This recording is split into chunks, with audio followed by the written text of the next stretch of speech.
اعوذ باللہ من الشیطان الرجیم بسم اللہ الرحمن الرحیم وَإِذَا أَخَذَ اللَّهُ مِيثَاقَ الَّذِينَ أُوتُوا الْكِتَابَ، اور یاد کرو جب کہ اللہ نے جن کو کتاب دی تھی ان سے ایک قول و قرار لیا تھا، ایک میثاق لیا تھا، لَتُبَيِّنُنَّهُ لِلنَّاسِ وَلَا تَكْتُمُونَهُ، تم لازماً اسے واضح کرو گے لوگوں کے لیے، چھپاؤ گے نہیں۔ تم نے علم کو چھپا لیا، علم تو عام کرنے کی شے ہے۔ لَتُبَيِّنُنَّهُ لِلنَّاسِ وَلَا تَكْتُمُونَهُ، اسے چھپاؤ گے نہیں۔ فَنَبَذُوهُ وَرَاءَ ظُهُورِهِمْ، اس عہد کو انہوں نے اپنی پیٹھوں کے پیچھے پھینک دیا۔ وَاشْتَرَوْا بِهِ ثَمَنًا قَلِيلًا، اور بڑی ہلکی سی حقیر سی قیمت اس کی وصول کر لی۔ فَبِئْسَ مَا يَشْتَرُونَ، تو بہت ہی بری شے ہے جو وہ حاصل کر رہے ہیں، جو چیز انہوں نے قبول کی ہے۔ وَلَا تَحْسَبَنَّ الَّذِينَ يَفْرَحُونَ بِمَا أَتَوْا، اور نہ سمجھے وہ لوگ کہ جو اگر کچھ دے دیتے ہیں، کچھ نیکی کر لیتے ہیں، جو کچھ کیا ہے تو اس پر فرح بہت یعنی اینٹ رہے ہیں، اینڈ رہے ہیں، اکڑ رہے ہیں، ہم نے یہ کچھ کر دیا ہے۔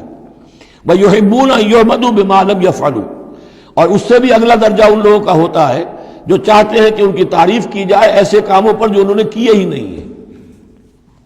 اور اس کی سب سے بڑی مثال آج کل کے دور میں سپاس نامے ہوتے ہیں، فلاں صاحب آئے سپاس نامہ پیش کیا جا رہا ہے، جو ان کے کہیں 7 پشتوں میں بھی کوئی کام ان سے نہ ہوا ہو وہ بھی ان کے کھاتے میں ڈال کر، یہ جو چاپلوسی ہوتی ہے تو وہ پسند کرتے ہیں اس کو۔ وَيُحِبُّونَ أَن يُحْمَدُوا بِمَا لَمْ يَفْعَلُوا، جو کچھ کیا ہی نہیں اس پر بھی ان کی تعریف کی جائے، اگر کچھ کر لیا تو کہنے کیا، اس کا تو ڈھنڈورا پیٹیں گے، اس کو تو شائع کریں گے، اس کا جو بھی ہوگا ڈنکے کی چوٹ بیان کریں گے، اس سے بھی آگے بڑھ کر جو کیا نہیں اس پر تعریف چاہتے ہیں۔ فَلَا تَحْسَبَنَّهُم بِمَفَازَةٍ مِّنَ الْعَذَابِ، تو مت سمجھنا ان کے بارے میں کہ وہ عذاب سے بچ جائیں گے۔ وَلَهُمْ عَذَابٌ أَلِيمٌ، اور ان کے لیے دردناک عذاب ہے۔ وَلِلَّهِ مُلْكُ السَّمَاوَاتِ وَالْأَرْضِ، اللہ ہی کے لیے ہے آسمانوں اور زمین کی بادشاہی۔ وَاللَّهُ عَلَىٰ كُلِّ شَيْءٍ قَدِيرٌ، اور اللہ ہر چیز پر قادر ہے۔ اب آ گیا ہے وہ آخری رکوع جو قرآن مجید کے عظیم ترین مقامات میں سے ہے۔ اس کی پہلی 6 آیتیں وہ ہیں کہ جس کے بارے میں روایت آتی ہے کہ جس شب میں یہ نازل ہوئی ہیں تو پوری رات حضور پر رقت آری رہی، آپ کھڑے بیٹھے لیٹے ہوئے روتے رہے۔ جب آئے حضرت بلال صبح کے وقت جگانے کے لیے نماز کی اطلاع دینے کہ نماز کا اب تیار ہے، تو جب آپ کو دیکھا کہ آپ پر یہ جو ہے طاری ہے رقت، تو پوچھا کیا وجہ ہے، تو پھر آپ نے فرمایا آج مجھ پر یہ آیات نازل ہوئی۔ یعنی وہ رقت جو ہے وہ شکر کے جذبے کے تحت تھی، اتنی عظیم آیات۔ ایک یہ نوٹ کیجئے، یہ 20واں رکوع شروع ہو رہا ہے سورہ آل عمران کا، اور 20ویں رکوع کی پہلی آیت سورہ بقرہ میں کیا تھی؟ ان فی خلق السماوات والارض واختلاف اللیل والنہار والفلک التی تجری فی البحر بما ينفع الناس وما انزل اللہ من السماء من ماء فاحیا به الارض بعد موتها، وہ آیات الآیات، اسی کا خلاصہ ہے یہ۔ ان فی خلق السماوات والارض واختلاف اللیل والنہار، یقیناً آسمانوں اور زمین کی تخلیق میں اور رات اور دن کے الٹ پھیر میں، لآیات لأولی الالباب، ہوش مند لوگوں کے لیے نشانیاں ہیں۔ وہاں آیت ختم ہوئی تھی لآیات لقوم یعقلون، ان لوگوں کے لیے نشانیاں ہیں جو عقل سے کام لیتے ہیں، یہاں اولو الالباب۔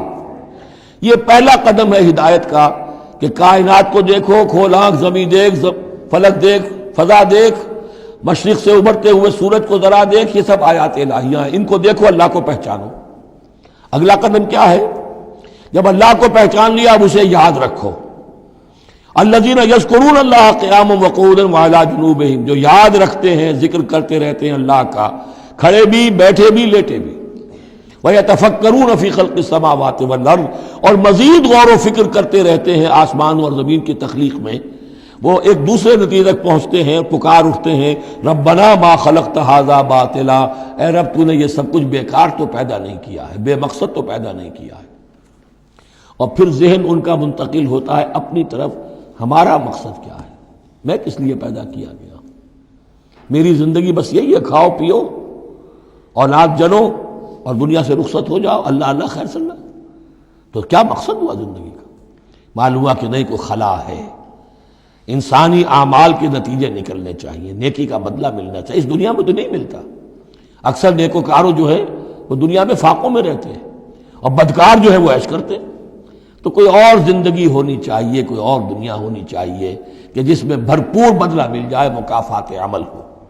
لہذا وہ کہہ اٹھتے ہیں سبحانک فقنا عذاب النار، پاک ہے تیری ذات، تو اے اللہ ہمیں اس دوسری زندگی میں جو عذاب تو نے تیار کر رکھا ہے جہنم کا، اس سے بچا۔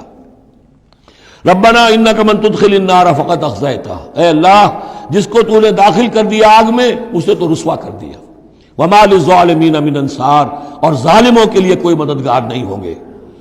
صدق اللہ العظیم۔